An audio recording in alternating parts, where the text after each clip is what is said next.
समाज का जब नेतृत्व करने वाले लोग मजबूत होते हैं और आपका सहयोग होता है तो मैं कहती हूँ वो समाज कभी पीछे नहीं रह सकता। समाज की पीड़ाओं से मैं आपको क्या अवगत कराऊं, सभी वक्ताओं ने मुझसे पहले आने से बताया होगा हमारे समाज का कितना उत्पीड़न हुआ। बरस बीत जाने के बाद, आजादी आने के बाद भी मेरे समाज आज भी, चाहे हरियाणा में हो, चाहे राजस्थान में हो, चाहे उत्तर प्रदेश में हो, स्वदेशी पुलिस के शिकार हैं। कोई भी घटना घटती है तो हमारे लोगों को जेल में उठाकर बंद कर दिया जाता है।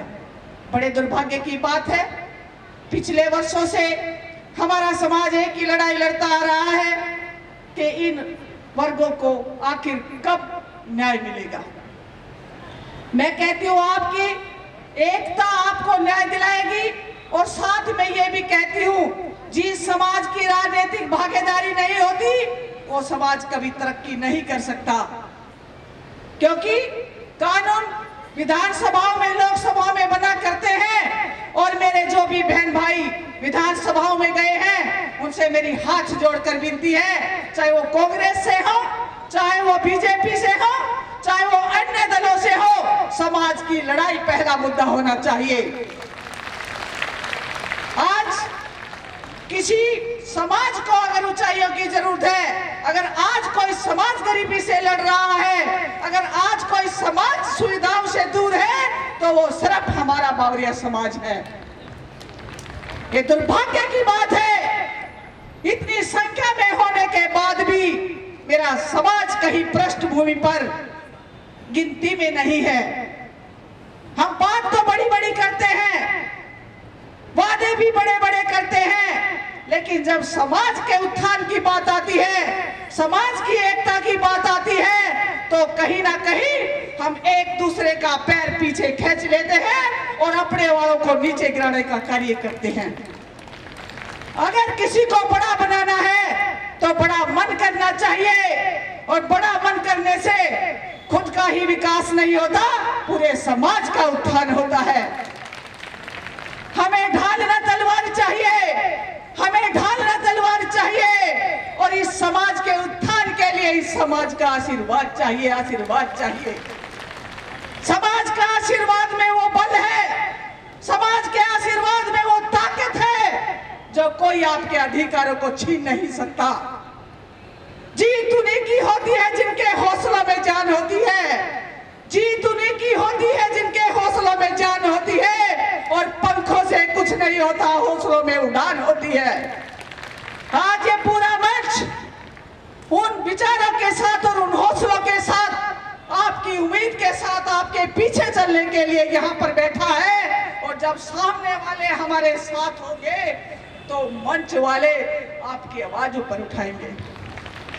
मैं तो ज्यादा कुछ न कहते हुए एक छोटी सी कार्यकर्ता समाज की होने के नाते भाई आपकी बातों को, देश के महामहिमों को, देश के प्राइम मिनिस्टर को, देश के गृह मंत्री को, हरियाणा सरकार को, राजस्थान सरकार को, सबको व्यक्तिगत मिलके और आपका मांग पत्र सबको भेंट कर चुकी हूँ। कार्य प्रोसेस में है, समय लग रहा है, लेकिन परिणाम आएंगे, परिणाम आएंगे। कहते हैं कुछ चीजें कठिनाइयों से मिलती है, कुछ तपस्या से मिलती है, कुछ योगदान से मिलते हैं, और कुछ चीजें आपके सहयोग से मिलती है। और अब उन चीजों को पंख लगाने के लिए आप सबके सहयोग की जरूरत है। सोजत में एक कार्यक्रम हुआ, मैंने उसको लाइव देखा, बड़ा मन पसंद हुआ कि मेरा समाज जगने लगा है, मेरा समाज जगने लगा है। जब समाज जगने लगा है और जहां मातृशक्ति की भी उपस्थिति हो तो वो समाज आगे बढ़ता है। मैं तो मेरी माताओं से झोली पसार कर अपने बच्चों के लिए भीख मांगती हूँ कि मेरे समाज के बच्चों को शिक्षा में पीछे मत रहने देना। जिसने शिक्षा को प्राप्त कर लिया वो दुनिया के अंबेडकर बने हैं। जिसने शिक्षा को प्राप्त कर लिया वो देश के नेता बने हैं, और जिसने शिक्षा को प्राप्त कर लिया वो जहानों से लेकर आकाश से पाताल को पाने वाले बने हैं। चाहे वो चंद्रयान की बात हो, चाहे सूर्य को प्राप्त करने की बात हो, शिक्षा एक ऐसा हथियार है समाज के साथियों जो इंसान को सूर्य की तरह चमका देती है। मैं ज्यादा कुछ न कहते हुए इसी पर बस अपनी बात को विराम देना चाहूंगी। कहने को तो बहुत कुछ है, लेकिन मंच देखो बहुत लंबा है और बातें बहुत सबने अपनी अपनी कहनी है। बस लास्ट में मेरी वही विनती आपसे है और झोली पसार कर है, मेरे एक एक बच्चे को शिक्षा में आगे निकाल दो। यही हमारी तरक्की है और यही हमारा उत्थान है। जय हिंद, जय भारत। और मेरे साथ एक बार भारत माता की जय करते हुए और एक बार जोश के साथ और हंसते हुए एक बार दोबारा से नारा लगाएंगे, भारत माता की, भारत माता की, बावरी समाज, जय हिंद, जय भारत। बेहतरीन और उम्दा उद्बोधन सुनीता जी के द्वारा। अब आपसे रूबरू अन्नाराम जी यहाँ बड़ी से।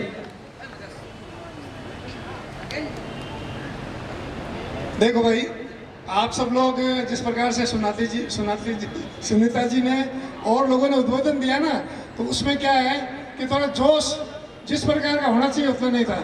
ये आवाज हमारे अभी वर्तमान सरकार राजस्थान में उन तक पहुंचनी चाहिए। बावरी समाज, बावरी समाज, बहुत बहुत धन्यवाद।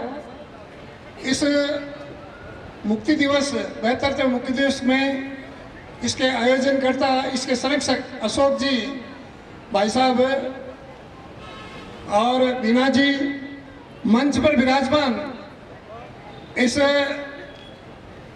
को मतलब जो है सुशोभित करने वाले हमारे विधायक वर्तमान इंदिरा जी, पूर्व विधायक सोना जी और सारे समाज के बुद्धिजीवी लोग विभिन्न प्रदेशों से इस मुक्ति दिवस में पधारे। क्योंकि सबके नाम लेंगे बहुत लंबा समय लगेगा, लेकिन जिनने भी तन मन धन से सहयोग देकर के और इसका आयोजन किया है वो धन्यवाद के पात्र हैं।